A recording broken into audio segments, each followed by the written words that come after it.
policiers du syndicat Alliance et Synergie ont aujourd'hui manifesté dans plusieurs villes de France, notamment Paris et Nice, pour dire leur colère. Ils dénoncent la décision du parquet de Nanterre de demander le renvoi aux assises pour meurtre du policier auteur du coup de feu mortel contre Nahel. C'était en juin 2023, avec les émeutes, bien sûr, qui ont suivi. Alors, c'est aujourd'hui une colère sourde, parce que disent-ils, c'est notre métier qui est en danger. Nous sommes justement avec l'un de ses représentants du syndicat Alliance Police Nationale, c'est Loïc Travers qui est avec nous. Bonsoir. Bonsoir. Pourquoi cette colère alors? Qu'est-ce qui la justifie? Alors, cette colère, elle a explosé avec la qualification pénale de meurtre à l'encontre de notre collègue Florian. Jusqu'à preuve du contraire. C'est le policier auteur du coup de feu mortel. Tout à fait, notre collègue Florian. Depuis le début, on avait plutôt été silencieux sur cette affaire, respectant la stratégie de l'avocat, respectant la stratégie de Florian, de sa famille. Et en fait, on s'est rendu compte que, je ne sais pas si c'était une mauvaise ou une bonne stratégie, mais ce qui est certain, c'est que les mois ont passé et le pire est arrivé pour ce collègue, c'est-à-dire la qualification de meurtre. Pourquoi elle nous choque et pourquoi on était rassemblés? Tout simplement parce que dans le mot meurtre, la définition sous-entend qu'il y a une intention de donner la mort et la volonté de donner la mort. Et ça, c'est pas possible à entendre pour nous. Il y avait d'autres possibilités de qualification, homicide involontaire par exemple, ou encore violence volontaire ayant entraîné la mort sans intention de la donner. J'en cite deux exemples. Et en fait, c'est ça qui n'est pas possible pour nous. Alors, tout d'abord, on ne sait pas s'il y aura procès, parce que c'est oui, c'est vrai, c'est exact. Décidé, et puis on verra comment se termine le procès. Mais en fait, ce que je comprends bien, c'est que vous n'êtes pas contre l'idée d'un procès. Ce qui vous choque, c'est le fait qu'il soit poursuivi pour meurtre, pour homicide volontaire. Oui. C'est-à-dire que, bien évidemment, on n'a rien contre un procès. Ce serait fou dans une démocratie de pouvoir dire ça. C'est le meilleur moyen de connaître la vérité, d'ailleurs. Exactement. Ouais. Le but, c'est de tenir les tenants, les aboutissants, dans le cadre de l'instruction du procès qui se déroulera. Ça, on n'a jamais nié ça, ni les enquêtes administratives qui ont accompagné l'enquête judiciaire. On n'est pas fou. Mais, effectivement, le qualificatif, quand je compare au gendarme Lemay, qui est mort face à un chauffard qui conduisait à 160 km/h dans le cadre d'un refus d'obtempérer, blindé de coke, qui n'a pas eu ce qualificatif de meurtre, comprenez qu'en fait, il y a deux formes de citoyens. Vous savez que dans ce cas précis, on a demandé à l'avocat de Florian M, le policier, qui dit que lui n'était pas vraiment favorable à votre manifestation. Vous n'avez pas peur que ça joue contre lui, en quelque sorte? Quand son avocat dit qu'il n'y est pas favorable, c'est que... Qu'est-ce qu'on peut faire de pire aujourd'hui, alors qu'on s'est tu pendant plusieurs mois? Pendant plusieurs mois, la stratégie, elle a été, je l'ai dit tout à l'heure, de respecter la vision effectivement de Florian et de sa famille. Là, nous, c'est plus trop, c'est le collègue bien évidemment qui en est en total soutien, en solidarité, mais pour nous, c'est toute l'institution police en fait aujourd'hui. C'est le message envoyé par ce réquisitoire qui vous déplaît. Bien sûr. Bien évidemment, bien sûr. Mais Maxime, pourquoi justement le magistrat, le procureur, a retenu cette qualification d'homicide volontaire? Alors, il se justifie. Oui, il se justifie dans le réquisitoire. On a pu savoir comment il se justifiait. Le magistrat, il retient que Florian M n'a jamais nié vouloir tirer. Il a toujours reconnu vouloir tirer. Il a par contre toujours nié vouloir tuer Nahel. Mais le procureur retient beaucoup d'éléments à charge. Il fait une démonstration en expliquant que c'est un ancien militaire qui a l'habitude des armes. Le pistolet qu'il avait, le pistolet semi-automatique 9 mm, est létal, voire mortel, sur une portée de 100 mètres. Là, c'était à bout touchant contre le pare-brise, donc vous doutez bien qu'on était très très proche. Et donc, le parquet retient que, étant habitué aux armes, le policier ne pouvait pas ignorer que le tir pouvait être mortel à cette distance-là, et qu'en plus, pendant un moment donné, le policier se justifiait en disant oui, mais j'ai essayé de viser le bas du corps de Nahel, mais dans d'autres auditions, il disait qu'il ne voyait pas bien à travers le pare-brise. Bref, tous ces éléments font que le parquet a fini par conclure, je vous lis juste ce qu'il a voulu conclure, dans ces conditions, ouvrir le feu constituait nécessairement à tout le moins une prise de risque inconsidérée. Et c'est pour ça qu'il retient. Pourtant, une expertise a démontré que le tir, parce qu'effectivement, a priori, le policier dit « je n'ai pas voulu toucher une partie vitale », à ce moment-là, le véhicule redémarre et c'est la trajectoire du tir est finalement perturbée par le redémarrage du véhicule. C'est une expertise qui l'a démontré. Ah oui, c'est vrai qu'il y a eu beaucoup d'expertises dans cette affaire. Si vous vous souvenez, il y avait une reconstitution avec des experts pour la voiture, des experts balistiques pour le tir. C'est vrai qu'il y a une expertise qui dit que le tir a peut-être été décalé au moment où la voiture redémarre. C'est aussi pour ça qu'il y aura peut-être un procès un jour pour pouvoir trancher sur ces questions-là. Qui décide s'il y a procès ou pas? Alors maintenant, c'est le juge d'instruction. Là, c'est l'avis du procureur. Si vous voulez, il y a eu toutes les instructions, toutes les expertises dont on a parlé. Ça dévie, la voiture qui redémarre, le fait que le policier n'ait jamais été en danger parce que Nahel n'a pas mis de coup de volant vers lui, même si lui a toujours dit qu'il s'était senti en danger. Enfin voilà, tout ça a été analysé par le procureur de Nanterre qui dit au vu de tout ça, moi je pense qu'il faut emmener le policier en cour d'assises et le juger pour meurtre. Par contre, ne pas poursuivre l'autre policier, ça c'est aussi un élément important qu'on oublie. L'avocat des parties civiles voulait que le deuxième policier, vous savez celui qui est à côté, soit poursuivi aussi. Le procureur dit lui non, je pense qu'il ne faut pas le poursuivre. Et donc tout ça, c'est la proposition du procureur en quelque sorte, et ça va être remis aux 2 juges d'instruction qui eux vont rendre une ordonnance. Ils peuvent suivre cet avis ou avoir un autre avis. Alors, nous sommes avec l'avocat maître Halimi, Ari Halimi. Bonsoir, vous êtes avocat au barreau de Paris, vice-président de la Ligue des droits de l'homme. Vous comprenez cette colère des policiers? Beaucoup de policiers qui disent, mais attendez, on ne peut plus faire notre métier. C'est-à-dire que si à chaque fois on a cette pression qui s'exerce sur nous dans l'exercice de notre métier, même si ce qui s'est passé, bien sûr, avec Nahel est dramatique et qu'on regrette tous la mort d'un jeune homme, mais c'est vraiment une pression maximale qui est exercée sur la police. Moi, je pense déjà que les policiers, notamment dans un cadre syndical, et c'est un principe républicain fondamental, ont le droit de pouvoir s'exprimer, de pouvoir manifester, et c'est ce qu'ils font aujourd'hui. Et il faut respecter et protéger le droit de manifester dans toutes les situations, d'ailleurs. Après, ce qui m'intrigue un petit peu, voyez-vous, c'est le motif de la manifestation. D'abord, je ne m'exprimerai pas sur le dossier lui-même parce qu'il y a un excellent confrère, Franck Berton, qui travaille sur le dossier. On a l'habitude, en tant qu'avocat, de ne pas s'ingérer dans la défense de nos Maître confrères. Liénard, non? Ça dépend de quelle partie. Les deux travaillent sur l'affaire. Pour le Maître policier. Liénard, c'est l'avocat du policier. Ça, c'est une première, qui est aussi un excellent confrère. Ça, c'est une première chose. La deuxième chose, c'est qu'il faut laisser la justice se faire. Et ça aussi, un principe républicain. Et laisser la justice fonctionner, il me semble que c'est aussi l'office de fonctionnaires de police qui exécutent la loi et qui ont pour rôle d'assurer le bon fonctionnement de la justice. Et c'est ça qui me trouble aujourd'hui. C'est de voir des syndicats de police qui ont ce rôle que d'assurer le bon fonctionnement de la justice, demander à ce que la justice ne fonctionne pas de la même manière Les pour tout le policiers monde. font pression sur la justice? Alors, je prends le communiqué d'Alliance qui est là et qui dit clairement que le fait qu'un fonctionnaire de police soit renvoyé devant la cour d'assises pour meurtre est extrêmement grave. C'est demander un privilège. Et laisser croire, permettez-moi de vous le dire, c'est très important. Laisser croire que les policiers peuvent bénéficier d'un privilège ou d'une immunité alors que la loi est la même pour tous. C'est l'article 6 de la Déclaration des droits de l'homme et du citoyen. Qu'elle protège ou qu'elle sanctionne. Elle est la même pour tous. Laisser croire qu'il puisse y avoir une situation de privilège pour des policiers, c'est dangereux et périlleux. Pourquoi ?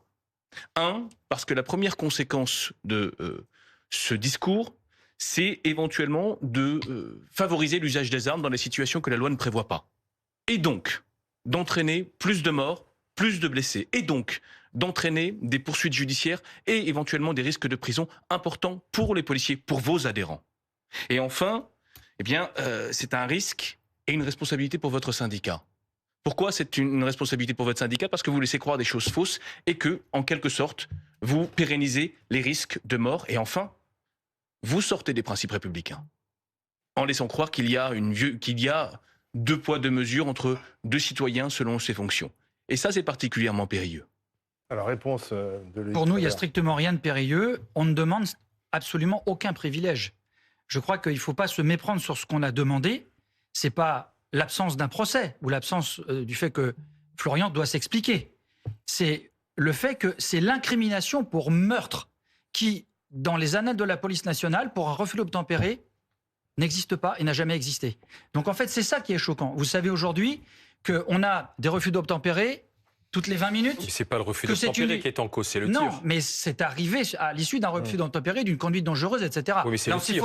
Oui, d'accord, on s'est focalisé sur le tir. Mais avant... c'est le tir qui a causé la mort. Oui, mais je ne nie pas ça. Bien sûr, c'est le tir qui a causé la mort. Mais avant d'arriver à cette situation où, malheureusement, il y a l'usage de l'arme... ce sera dans le dossier de la défense de Florian. On va pas faire le procès. Simplement, ce que dit Maître Halimi, c'est en fait, vous faites pression sur la justice. On fait pression sur la justice. Elle est indépendante en France. C'est un des principes républicains et l'une des fondations de notre République. Je pense qu'ils sont suffisamment indépendants et et il le dit souvent d'ailleurs à travers... C'est pas ce qu'a dit Maître Liénard ce matin, l'avocat de Florian du policier. Leur porte-parole en tout cas. Donc, il a dit en direct ce matin que pour lui c'était même une décision politique, une victoire politique. Objectivement, il a même employé le mot de prisonnier politique, mais nous sommes exactement sur cette vision, sur le fait que c'est un procès politique. Et d'ailleurs, ce procès politique a commencé dès l'expression du président de la République quand il a dit que c'était une faute inexcusable et impardonnable le jour où ça s'est passé. Donc on a cette impression, mais peut-être que Maître Halimi me contredira. Le procureur n'est pas indépendant par définition. Le parquet n'est pas indépendant par définition. Par définition, d'accord. Mais je veux dire... il choisit en droit. Oui, mais il n'est pas indépendant. Le juge d'instruction n'est pas le parquet. De toute façon, la justice n'est pas imperméable aux considérations politiques, jamais. Le fonctionnement judiciaire, ni même le législateur, personne n'est perméable aux considérations politiques. Et effectivement, ce qui s'est passé après la mort de Nahel implique d'ailleurs qu'il y a eu une instruction extrêmement rapide, beaucoup plus que dans d'autres dossiers de violence policière. Et on a des dossiers qui durent depuis 6-7 ans. Aujourd'hui, les Gilets jaunes, ça n'est pas terminé.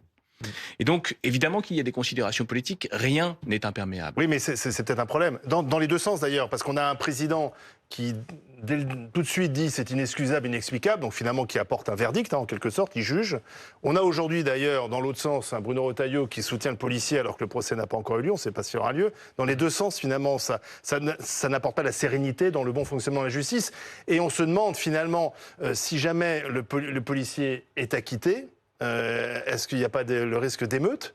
Et donc ça aussi, la justice, j'imagine, y pense aussi. Le magistrat n'est pas imperméable à ce qui se passe dans la société. C'était le volet que je voulais effectivement souligner, c'est que l'affaire Nahel, malheureusement, a donné des violences urbaines extrêmement graves où des policiers, les forces de l'ordre ont été visés, mais aussi des élus des communes ont été mis à sang et à sac. Et objectivement, je pense que ça a peut-être aussi pesé dans cette décision. J'en sais rien. Nous, on fait cette traduction-là. Peut-être qu'on nous donnera tort, mais en tout cas, c'est important de le dire et de le souligner. Maître Ariel Halimi. Oui. Oui, et puis après, on va regarder ce qu'a écrit. Non, mais juste pour dire que c'est justement le rôle de la justice de tout temps. Elle a été c'est une institution qui a été créée pour mettre un terme au cycle de violence et de vengeance. Et c'est justement la raison pour laquelle il faut laisser la justice passer, quelles que soient ses considérations, ses fonctionnements, ses dysfonctionnements. Et si vous, alors que vous faites partie de l'institution judiciaire, sans laquelle elle ne fonctionnerait pas, vous mettez une pression intérieure à la justice, vous risquez de biaiser le système et d'empêcher... Cette pression est dans les deux sens. Cette pression est dans les deux sens. À partir du moment où, effectivement, on a une incrimination pour meurtre, la pression est mise sur tout le corps policier qui, demain, dans le cadre d'une action de police, eh bien, ça sera peut-être amené à faire différemment dans une situation... Mais bien sûr, on a des exemples. Donc, se mettre en danger. On a des exemples tristes. Je pense au coup de sabre dans un TGI il y a quelques années où on sait que la collègue elle a hésité. Je fais pas un coup de sabre, elle est morte. Voilà. Donc il y a des situations comme ça. On va pas refaire le match. C'est triste. Il y a un mec qui est mort. Voilà. Mais sur le principe, cette pression, il ne faut pas dire qu'elle existe que dans un sens. Elle existe aussi envers les policiers. On parlait des pressions de toutes parts. Il y a quand même le préfet des Hauts-de-Seine qui prend parti. Je suis venu vous dire que vos chefs vous aiment et qu'avec Laurent Nunez, sous l'autorité de Bruno Retailleau, nous sommes à vos côtés. Et il continue, Alexandre Brugère, le préfet, s'est rendu ce matin au commissariat de Nanterre suite au renvoi du policier mis en cause dans l'affaire Nahel. Choqué par ce qu'écrit le préfet ? C'est pas la première fois, en tout cas pas s'agissant de ce préfet, mais rappelons-nous qu'en juin 2023, à l'issue d'ailleurs d'un autre communiqué de presse de Alliance, qui avait eu des termes assez particuliers en parlant de nuisibles. Sur les violences urbaines, oui. Et qui avait incité d'ailleurs beaucoup de ses collègues, des collègues policiers à se mettre en arrêt maladie, de manière illégale, si je me souviens bien. Il y avait eu beaucoup de policiers marseillais qui s'étaient mis en arrêt maladie après l'affaire d'Eddy. C'était la suite de l'affaire marseillaise. C'était au moment de l'affaire de Eddy, justement. C'est ça. On avait eu le préfet de police de Paris, Laurent Nunez, déjà, qui avait pris parti pour les policiers en disant qu'il devait y avoir un traitement inégal, discriminant, et que les policiers ne devaient pas aller en détention provisoire lorsqu'ils commettaient des infractions commises dans l'exercice de leurs fonctions. C'est le directeur général de la police nationale qui avait donné cette information. On avait eu également le directeur général de la police nationale et on avait également eu le ministre de l'Intérieur de l'époque, à savoir M. Darmanin. Donc les pressions, c'est pas la première fois, elles se poursuivent. Oui, mais dans les deux sens. Évidemment. Alors dans les deux sens, je ne sais pas s'il y a deux sens en l'occurrence. Quand le président de la République dit c'est inexcusable, inexplicable le jour même, c'est quand même aussi pour nous, c'est un soutien au corps. C'est un soutien à l'institution policière. Je suis entièrement d'accord sur le fait qu'il devrait y avoir le moindre de paroles possible dans le cadre du fonctionnement et du bon fonctionnement Et judiciaire. la Première pour laisser ministre les avait juges dit que travailler. le policier n'avait pas agi comme il fallait. Je donc elle avait rappelle déjà que porté ce un matin, jugement. par contre, il y a des choses qui ne sont pas exactes. On n'a pas manifesté. On s'est rassemblés et on n'était pas sur la voie publique. Aucune déclaration de manifestation n'a été demandée en préfecture. Nous étions soit dans des cours, soit sur les marches à l'excès du Devant commissariat. le commissariat, Mais ouais. il n'y a pas eu d'occupation de la voie publique, il n'y a pas eu de trajet, etc. Donc c'est pour ça que ça s'est fait dans la sobriété, dans la solidarité et avec un combat syndical qui est le nôtre, mais qui était propre et en soutien. Si procès il y a, est-ce qu'il va se dérouler sereinement ? Parce que la justice, si jamais elle acquitte le policier, c'est prendre peut-être le risque qu'il y ait de nouvelles émeutes. S'il est condamné et condamné très lourdement pour meurtre, c'est de dire c'est une justice politique qui a voulu se payer un flic, quoi. Je pense que c'est de la responsabilité de beaucoup de gens, et notamment des syndicats de police, qui ont Pas cette seulement. responsabilité. Pas seulement. De ceux des émeutiers aussi, quand même. Alors, les émeutiers, ce sont des individus. Malheureusement, il n'y a pas d'organisation, et heureusement, d'ailleurs, Oui, mais enfin, il y avait beaucoup d'appels sur les réseaux sociaux. Enfin, évidemment, mais c'était pas très spontané. il y a non plus. eu une explosion de colère qui n'était pas d'ailleurs liée au décès de Naël, mais à une situation de précarité Oui, il y a eu sociale cette délinquance, il y a eu des pillages. et de Oui, ségrégation. oui, sans doute, mais il y a eu aussi beaucoup Rien d'opportunités. n'est excusable. On a détruit des bâtiments publics, rien n'est il y a eu excusable. des vols. Je vous assure, et je Oui, le oui. redis, rien n'est excusable dans ce qui s'est passé pendant les émeutes. En revanche, ce que je veux vous dire simplement, c'est qu'on ne peut pas mettre en symétrie un corps organisé qui est celui des syndicats de police et de l'institution policière et des préfets et des ministres qui s'expriment et qui prennent parti pour le policier alors qu'ils ne devraient pas s'ingérer dans le fonctionnement judiciaire, et des individus qui, pour beaucoup d'ailleurs, ont été jugés pour les faits qu'ils ont commis et ont eu des peines extrêmement lourdes très très rapidement. Moi, je trouve que vous donnez beaucoup de relief à ce qui est des soutiens, de représentants de l'État ou des représentants de notre corps, comme vous dites, des policiers.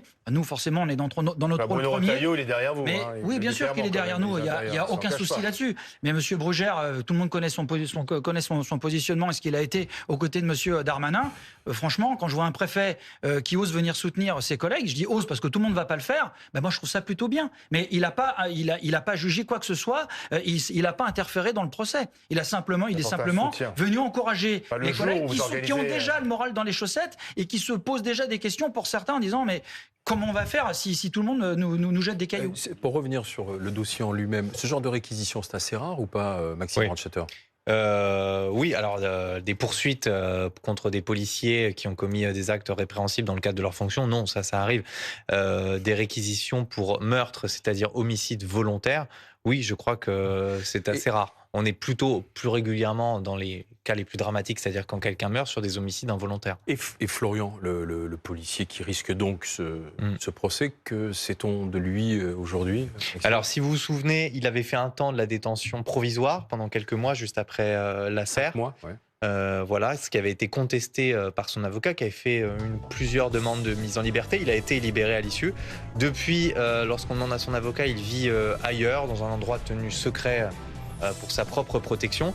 Il a toujours des fonctions en lien avec la police. Par contre, c'est pas sur la voie publique et je crois même qu'il n'a plus d'armes à feu. Merci Maître Halimi, Loïc Travers et Maxime Brandstetter.